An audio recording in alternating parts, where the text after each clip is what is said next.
I only stopped by the hall to drop something off, and suddenly the place was on fire. Through the smoke, I spotted her, trapped under falling flowers, dress burning, no one reaching for her. In that instant, I didn't think. I just ran. The hall carried the soft brightness of a perfect evening. Music threading through laughter, roses giving off their clean sweetness, candles steady as if they had been told not to flicker.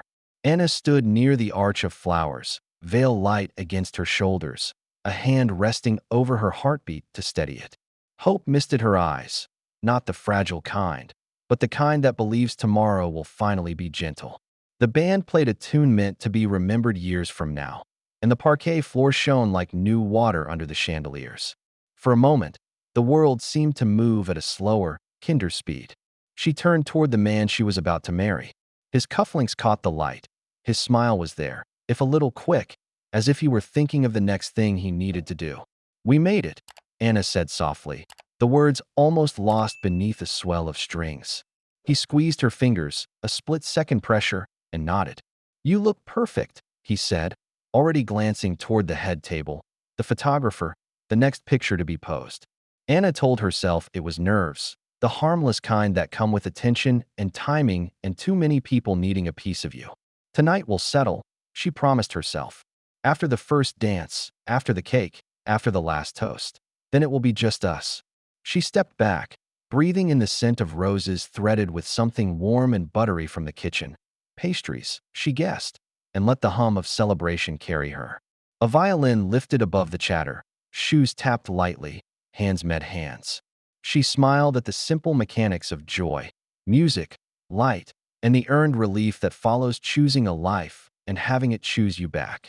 She imagined the quiet later, the dress laid across a chair, the veil folded, a window open to cool night air. She pictured a deep, untroubled sleep. "Ready for the first dance?" the bandleader called, cheerful and sure. Anna looked back to her fiancé. He was already speaking to someone near the edge of the floor, a quick exchange, a nod, a small frown that seemed to come from nowhere and vanish just as quickly. When his gaze found her again, he lifted his hand to her, a gesture that read more like an appointment kept than a moment savored. She stepped toward him anyway, accepting the memory she'd told herself to hold tight. Their hands met. The music eased into something slower, almost private. "It's beautiful," she said, letting her cheek hover near his shoulder. "All of it." He cleared his throat. "You did great," he answered, as if the evening were a project successfully delivered. She tried to laugh. It came out thin. So she breathed, let her eyes drift closed, and found the rhythm herself, the simple back and forth that promises safety without needing to say it aloud. A murmur rolled through the room. Nothing sharp, more like a ripple. Anna opened her eyes. The candles still burned true, but a draft brushed her veil. She looked toward the kitchen corridor just as a server pushed through the swinging door, a line of heat seeming to follow and dissolve. Probably ovens, Anna thought. Too many soufflés, too much bustle. She returned her gaze to the face in front of her, determined to anchor herself in the ordinary miracle of being seen. "Are you okay?" she asked, because a flicker of something, impatience, had crept into his expression. "Just need to check something," he said, already loosening his hand from hers. "Back in a second." He stepped away with a reassuring nod, the kind that tells people not to worry. Anna watched him thread the edge of the floor and disappear behind a cluster of guests. She let the music carry her for a breath, then another, palms open, alone at the center of the dance. She lifted her veil slightly to cool her cheeks and laughed at herself. Nerves again, nothing more. The violin line brightened. The room clapped along. She drifted toward the arch of flowers, brushing a petal with the back of her finger. Rose, water, wax. The air moved strangely then, not a breeze but a push, as if the night were leaning in to listen. She glanced once more toward the kitchen corridor, telling herself to stay in the moment, to choose joy, to hold the light a little tighter. Someone called for another chorus. Glasses chimed. Shoes tapped. Anna straightened her shoulders and pulled in a full, steady breath, the kind you take before saying something important. She did not know that the hall had already begun to hold its breath with her. She did not know that the scent she thought was pastry had darkened by a shade she had never learned to name. She knew only that this was the threshold of a life she had fought to believe in, and that she was ready to step through it. The music had not yet faded when the first sharp sound cracked the air, something between a pop and a roar, muffled as if swallowed by walls. A few guests laughed nervously, mistaking it for a dropped tray or fireworks in the distance. But then the scent changed. What Anna had believed was pastry now thickened, bitter and sharp, crawling through the hall like an unseen warning. She turned her head toward the kitchen corridor, and this time she did not look away. The double doors swung open. A blast of smoke tumbled out, gray at first, then black, curling across the ceiling like ink dropped in water. Someone shouted, "Fire!" The word caught like a spark itself, leaping from mouth to mouth, until it was no longer a warning but a verdict. Chairs scraped, heels pounded, glasses crashed to the floor. The violin shrieked into silence as the musicians abandoned their posts. Anna's first thought was not of herself, but of her gown, an absurd, automatic instinct drilled into her by months of planning. She clutched the lace at her hips, then realized the fabric itself was a danger. The veil brushed against her face, carrying the taste of smoke.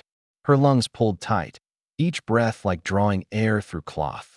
"Stay calm," she told herself, though the words rattled without conviction. She looked for him, her fiancé, expecting to see him cutting through the crowd, hand outstretched, calling her name. She scanned faces, saw neighbors, cousins, guests she barely knew, all darting for the exits. At last she spotted him near the far door, his suit sharp even in chaos. Relief fluttered until she saw his back. He wasn't searching. He wasn't fighting through the bodies to reach her. He was leaving. "Michael," she called, voice thin against the rising thunder of panic. He didn't turn. A woman clutched his sleeve. He shook her off, pushed forward, disappeared into the smoke-thickened night. Anna's throat burned, not only from the fire but from the hollow in her chest that yawned wider than any blaze. She had always imagined that in her darkest moment, he would be her anchor. Instead, she was the weight he cut loose. A crash overhead made her duck. Part of the floral arch, once fragrant and perfect, split apart, petals igniting into sparks as they fell. Her veil brushed against the flame and lit. Terror slammed into her like a physical blow. She clawed at the fabric, batting it away, the heat licking up faster than her trembling fingers could manage. The crowd had thinned. Those who remained screamed without seeing her. She coughed, each sound dragging smoke deeper, each gasp pulling her further toward collapse. "Help!" The word cracked from her throat, raw, almost swallowed by the roar of the inferno. She stumbled against a table, knocking over crystal, the crash barely audible over the flames devouring the room. Her knees buckled, the dress tangled around her legs, heavy and suffocating. She thought, in one detached second, this is how stories end, not with vows, but with ash. Her vision blurred, not only from smoke, but from betrayal's final sting. The man who had sworn forever had left her to die without hesitation. The air grew hotter, pressing her down, stealing what little strength remained. She closed her eyes, expecting only darkness. The veil smoldered against her hair, heat crawling over her scalp like claws. Anna slapped at it desperately, coughing until her chest ached, vision tunneling to a dim circle of orange and black. The arch above groaned, then crashed sideways, scattering burning petals across the parquet. Somewhere beyond the haze, people screamed, but their voices seemed to fade, as if she were sinking underwater. Her body wanted to fold into the floor, to surrender, but something inside still fought. A flicker, a plea for one more breath, one more chance. Then came the sound, boots pounding, purposeful, not panicked.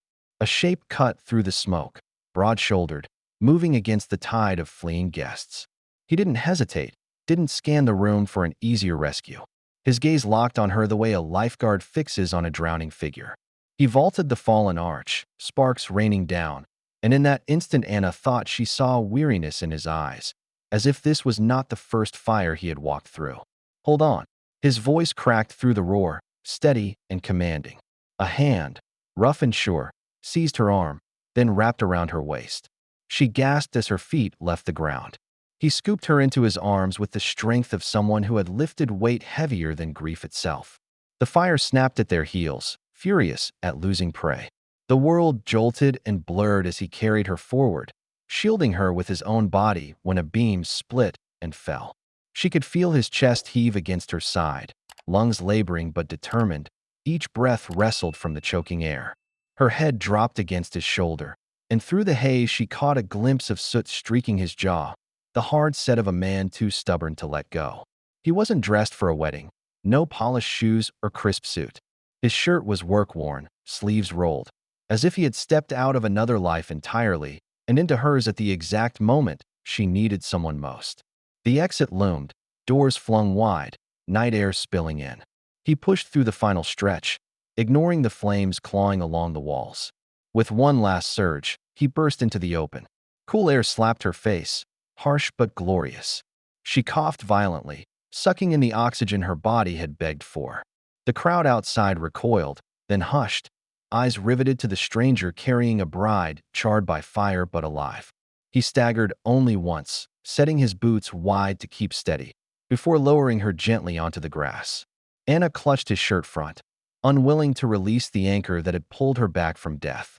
He bent over, still coughing, sweat and soot streaking his temples, but his grip never faltered until he was sure she was safe. Around them, voices buzzed, astonishment, relief, but she heard only his rasping breath and the thrum of her own pulse.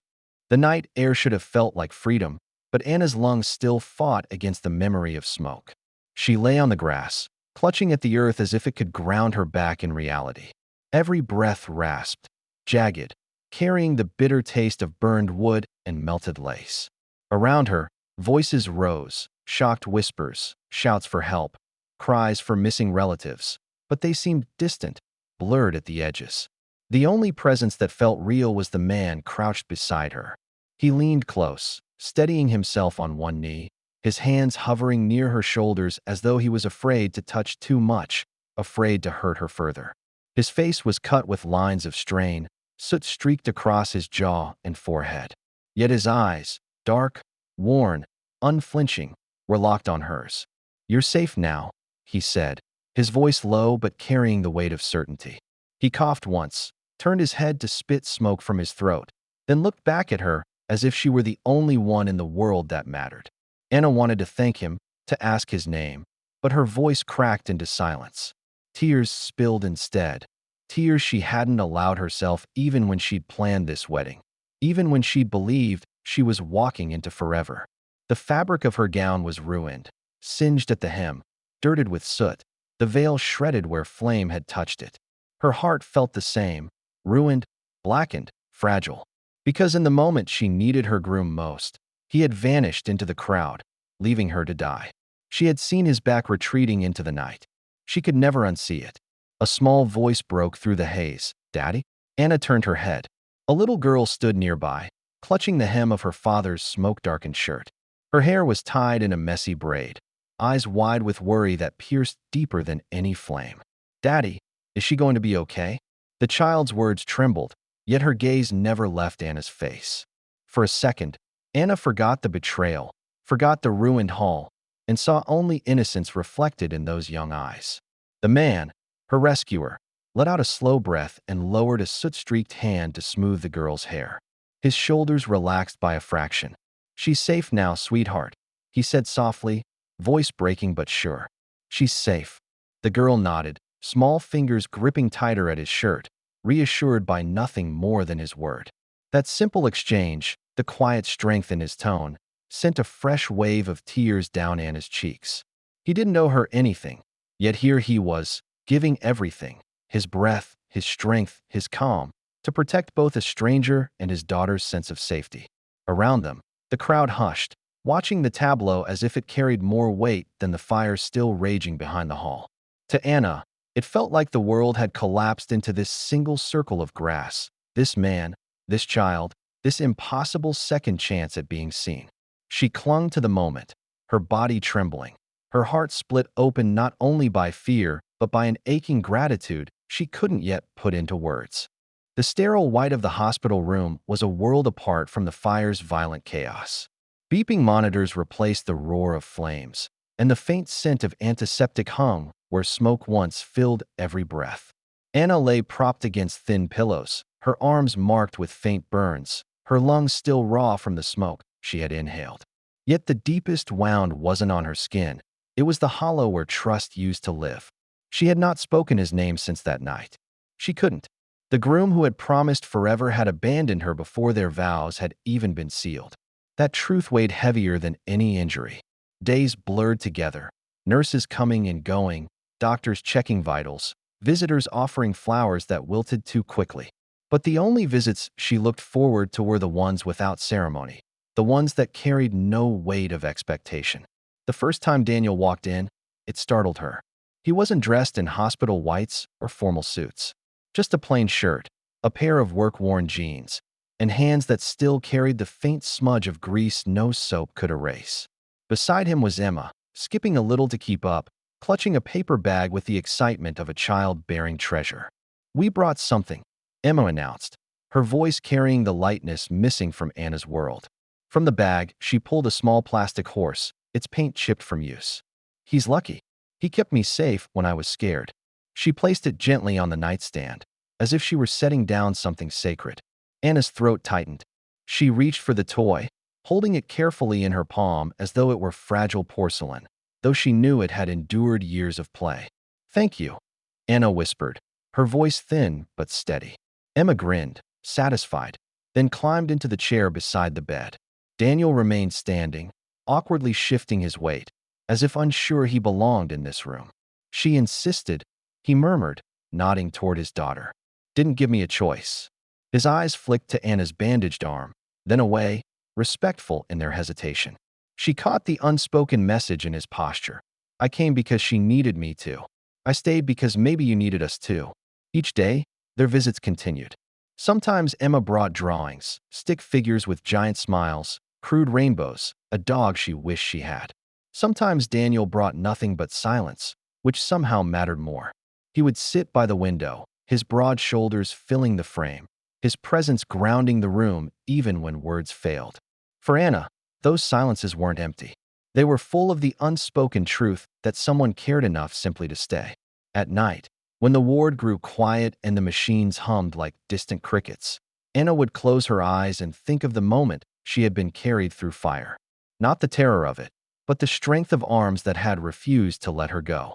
She began to measure her healing not in medication doses or wound dressings, but in the sound of Emma's laughter and the quiet gravity of Daniel's watchful eyes. One evening, as Emma chattered about her favorite book, Anna realized she was smiling, a real smile, one that reached her tired eyes. The hospital room hadn't changed. Her burns hadn't vanished. Her past betrayal hadn't been erased. But in the gentle persistence of a man and his daughter, she felt something beginning to mend that no doctor could stitch. Recovery was not a straight line. Some mornings Anna woke to sunlight filtering through her apartment window, convinced she could face the day, only to falter when memory returned. The fire, the ruined dress, the groom's vanishing back. Other mornings she lingered in bed, willing herself to believe that life still had something worth waiting for. Through it all, Daniel and Emma kept appearing at her door, as though they had silently agreed not to let her drift too far into the shadows. Daniel never arrived with grand gestures. Instead, he fixed small things: the squeak in her door hinge, the loose handle on a kitchen drawer, the lamp that had shorted out weeks before. He rarely spoke about himself, but his silence carried intention, a steady reassurance that she wasn't alone. When Anna tried to thank him, he waved it off with a quiet, "Doesn't take much." Yet she could see the care in the way he checked the window locks before leaving, or how he lingered a moment longer to make sure her breathing was steady after a coughing fit. Emma filled the spaces he left empty. She bounced through the apartment with her sketches and questions, unfiltered joy spilling into corners Anna hadn't realized were hollow. "Do you like pancakes better than waffles?" she asked one morning, balancing on a kitchen stool while Anna stirred tea. "Pancakes," Anna answered without thinking, and Emma grinned as if they'd shared a secret pact. It was impossible not to soften under the child's eager affection. Each time Emma slipped her small hand into Anna's, calling her auntie, Anna felt her walls crack just a little more. Yet doubt still lurked. Late at night, Anna sat alone, replaying the fire in her mind. She remembered the smoke, the collapse, the arms that had carried her out, and she remembered, with equal force, the man who had run. Trust felt like glass, already broken once, never certain it could hold weight again. She feared leaning too much on the comfort Daniel and Emma offered, afraid of losing it, of proving herself foolish for believing again. Daniel wrestled with his own shadows. One evening, while Emma read on the couch, Anna caught him staring at a photograph on her shelf, a picture from the hospital where Emma had pressed the plastic horse into her hand. His expression held pride but also distance, as if he stood on the edge of something he did not believe he deserved. When she thanked him again for saving her, he only shook his head. Anyone would have done it. But Anna knew better. Not everyone runs into fire. Not everyone stays after. Their conversations were often halting, like stones skipping across water. She would ask about his work, and he would answer in short phrases, long hours. Keeps the lights on. He would ask about her recovery, and she would admit the physical pain while concealing the deeper ache. Yet beneath their careful words lay a growing thread of recognition. Two people marked by loss, wary of promises, but unwilling to let go of the fragile bond forming between them. It was Emma's laughter that stitched those threads tighter. Watching the child lean against Daniel's side, hearing her call Anna's name with easy trust, both adults began to see what they couldn't yet say aloud. That love might not come as fireworks or vows, but in the simple act of showing up, day after day, even when burdened by fear. Rain whispered against the windows of Daniel's modest kitchen, a soft percussion that filled the pauses between their words. The room smelled faintly of coffee and motor oil, remnants of his long shift earlier that day. Anna sat at the table, hands wrapped around a chipped mug he had set before her, though the drink inside had long since cooled. Daniel busied himself at the counter, wiping it with a rag that didn't need more cleaning, shoulders tense as though bracing for something heavier than storm clouds. Emma had gone to bed an hour earlier, tucked under blankets in her small room down the hall. Her laughter no longer filled the space, leaving only the quiet weight between two adults circling truths they had avoided too long. Anna watched Daniel's back, the slope of his shoulders, the wear carved into his posture. She wanted to tell him how his presence steadied her, how his silence carried more comfort than empty reassurances. But something in his stillness warned her he was not ready to hear it. Not yet. At last he turned, rag in hand, eyes lowered as though speaking to the floor. "You should know something," he began, his voice low, unsteady. He set the rag down, then gripped the back of the chair across from her, but didn't sit. "That night in the fire, everyone keeps calling me a hero. But the truth is, I wasn't enough when it mattered most." His jaw tightened. "My wife, when she got sick, I couldn't save her. I tried everything. Doctors, extra shifts, late nights. Still lost her. And ever since, I felt like no matter what I do, it'll never be enough for anyone." Anna's breath caught. She had seen flashes of his grief in the way his eyes lingered on Emma, in the way he retreated into silence after moments of warmth. But hearing it laid bare cut deeper. She rose from her chair, crossing the small space until she stood before him. His hands, rough with years of work, tightened on the chair's wooden back. His gaze remained fixed downward, as though afraid of what her eyes might hold. Pity, perhaps, or judgment. "Daniel," she whispered, placing her hand gently over his scarred knuckles. His grip loosened under her touch. "You ran into a burning building for a woman you didn't even know. You've raised your daughter with nothing but your own strength. You saved me when no one else would, and you've been saving Emma every single day of her life. Don't you see? That is more than enough." Her words hung between them, fragile but unshaken. He finally lifted his gaze, and in his eyes she saw the raw ache of a man who had carried guilt like armor for too long. The storm outside pressed harder against the glass, but inside the kitchen the tension began to soften. Daniel exhaled slowly, the sound trembling, as if some of the weight he had shouldered alone had finally slipped free. Anna's hand remained over his, steady, deliberate. "You don't have to keep proving yourself," she said. "Not to me. Not to anyone. You already are enough." For the first time, Daniel let himself believe it might be true. The rain eased by dawn, leaving the streets washed clean, the air sharp with the scent of wet earth. In Daniel's small house, the world felt quieter, as if the storm had taken some of the heaviness with it. Anna woke on the couch where she had drifted into sleep, the thin blanket tucked carefully around her shoulders. For the first time in weeks, she hadn't dreamed of fire. Instead, she remembered only the steady warmth of a hand holding hers in the dark. She sat up slowly, hearing faint clatter from the kitchen. Daniel was moving about with the same unhurried precision he brought to everything, scraping a chair across the floor, pouring cereal into a bowl. Emma's laughter followed, light and unburdened, chasing away the last ghosts of the night. Anna lingered in the doorway, watching them, father and daughter, bound by love not in words but in the rhythm of daily survival. It was a kind of devotion she had once prayed for, though she hadn't known it would arrive in such simple, ordinary moments. When Emma spotted her, she scrambled from her chair and ran forward, slipping her hand into Anna's. "Auntie, you're awake." Her smile was bright, unscarred by memory. Anna knelt, pressing her forehead gently against the child's. "Yes," she whispered, "I'm awake." And she meant it, not just from sleep, but from the long numbness of betrayal. Daniel looked up, meeting her eyes. For once, he didn't look away. His expression carried no practiced bravado, no forced calm, just quiet honesty, lined with exhaustion and something new, hope. He set aside the bowl and cleared his throat. "Breakfast's ready. Nothing fancy." The words were plain, but the offer felt like more than food. It felt like the beginning of belonging. They ate together at the small table, sunlight pressing through the rain-streaked glass. Conversation came easily, stitched from Emma's stories and Daniel's dry humor. Anna found herself laughing, not politely, but freely, her voice surprising her with how unbroken it sounded. Every detail, the worn table, the chipped mugs, the way Emma reached across to steal a piece of toast, felt truer than the polished grandeur of her wedding hall. Later, as they stepped outside, the world shimmered in fresh light. The fire had stolen so much. A dress, a future she once believed in, illusions built on promises that crumbled too easily. But standing there, listening to Emma chatter and feeling Daniel's steady presence at her side, Anna understood what the flames had truly given her. They had stripped away falsehood, revealed what endures when everything else burns. She reached for Daniel's hand. He hesitated only a second before his fingers closed around hers, rough and strong, no vows spoken, no guarantees offered, just a quiet, unshakable truth.